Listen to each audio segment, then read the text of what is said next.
Hey guys, it's me again, Barry with Barry's A-Track and Classic Car Radio Repair. And this time we're demonstrating an AM/FM radio out of a 1970 Corvette. This comes from Ken in Phoenix, Arizona. And we're here to run it through final testing, make sure everything works before we send her back. Ken has requested the modern internal conversion with a new harness, which gives you a heck of a lot more output power. And this radio will now power up to 4 speakers. Each speaker is going to get 22.5 watts RMS or 45 watts peak for a total of 180 watts peak output power that this radio has now. So let's go ahead and turn it on. I have it set to FM at the moment.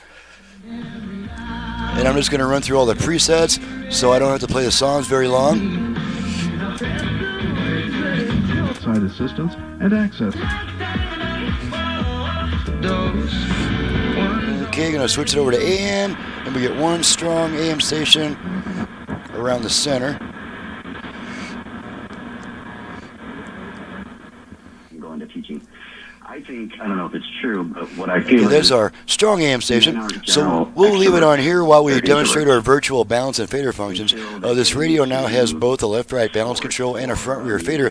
It's all in the tone control, and I'm going to show you guys how to activate it. I'm going to activate, we're going to need our output level meters for this. We're going to activate the virtual front-rear fader. Here we go. Fader adjust. Fader adjust. So now our tone control, same control, adjusting our front rear speaker balance. Okay, so I'll let that time out. A stepbrother. Fader set. Fader set. Okay, balance activation. Balance adjust. Alrighty, and now the same control is adjusting our left-right balance all the way right, left, right. Alrighty. I looked up to man a business. And I would ask them to balance is set.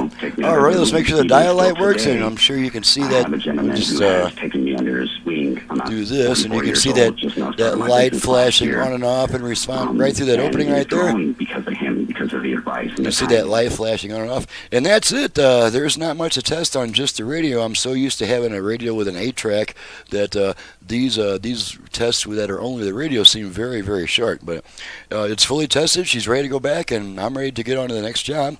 I'm Barry with Barry's 8-Track and Classic Car Radio Repair, and I do ask customers to visit my website before calling me with a bunch of questions. My website is designed to answer almost all your questions, in most cases all your questions, enabling me to just, if you want to give me a quick call, how you doing, I've got my unit ready to send, just wanted to check on a couple things, make sure I got this right, I got the paperwork all filled out. That's the best kind of call I can receive. Calls from customers saying, so what all do you do?